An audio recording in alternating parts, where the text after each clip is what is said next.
you can become one of the 3%. I guarantee you can earn a lot of money. I think earning money is one of the simplest things I ever learned, and it's one of the most misunderstood things. If this worked for me, it would work for anybody. I want you to think about your life, and I want you to think about your income. I want you to think about money. Money's subject that is a subject that not a lot of people want to talk about. And when you do talk about it, a lot of people get defensive. They say, well, money's not everything. Well, that's sort of a ridiculous statement. Of course it's not everything. But money's important. It's very important. I frequently ask a person if they come to work with me, what's the most you've ever earned in a year? I really don't care what the answer is, but I want to know what the answer is. Because when they tell me the answer, what they're doing is telling me where their mind is programmed with respect to money. See, our mind is programmed. You're working with a program, I'm working with a program. Now, most people are working with a program that someone else built. They are the production of somebody else's habitual way of thinking. I'm going to suggest that you can rewrite the program. The problems that you're facing, maybe the lack of money, or the loved ones telling you you're crazy, you're wasting your time, get a job. What do you do? If you've already got it, it's really good to hear it again. If you haven't got it, you're going to love it. It's really about how to create all you want. You have to have multiple sources of income. You can go back to the ancient Babylonians, as far back in ancient history as you can go, and you're going to find that the wealthy people all had multiple sources of income. 3% of our population are earning 97% of all the money that's being earned. And everybody says that's unfair. Well, it's based on a law. That's really what it's based on. Our income is the harvest of our production.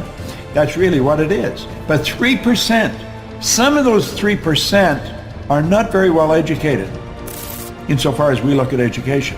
Some of them are functionally illiterate. They can neither read nor write. Now, some of them are absolutely brilliant. But you're going to find people that are absolutely brilliant that fall into the 97% category that have to split up 3% of the money that's earned. Why and how does this happen? My income went from $4,000 to $175,000 in a year. And it was based on the concept that I want to explain to you here. But what we have to understand is that the earning of money is something that doesn't happen by accident. Wealthy people historically have always had multiple sources of income. This isn't an accident. It's by design. You can design this. There is an absolute law governs compensation.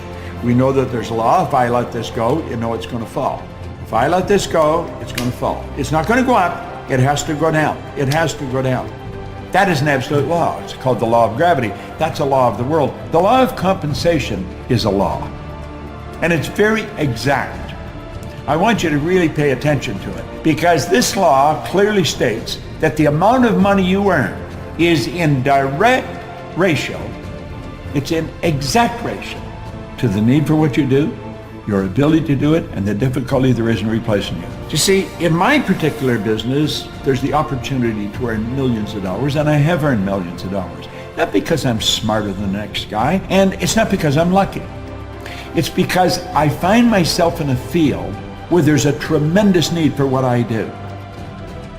When you find a tremendous need, and then you develop your ability to fill it, you've got to become very, very good at filling the need. Take a bucket of water and put your hand in up to the wrist. When you pull it up, the hole that remains is just how much you'll be missed. You can stir all you want as you enter, stir up the water galore, but stop and you're going to find in no time, it's much the same as before. Well, what they were getting across is there's no such thing as an indispensable person, but some people are very difficult to replace. And if you make up your mind you're going to get really good at this, you just want to focus on your ability to improve. Become a master at whatever you're doing. Master at what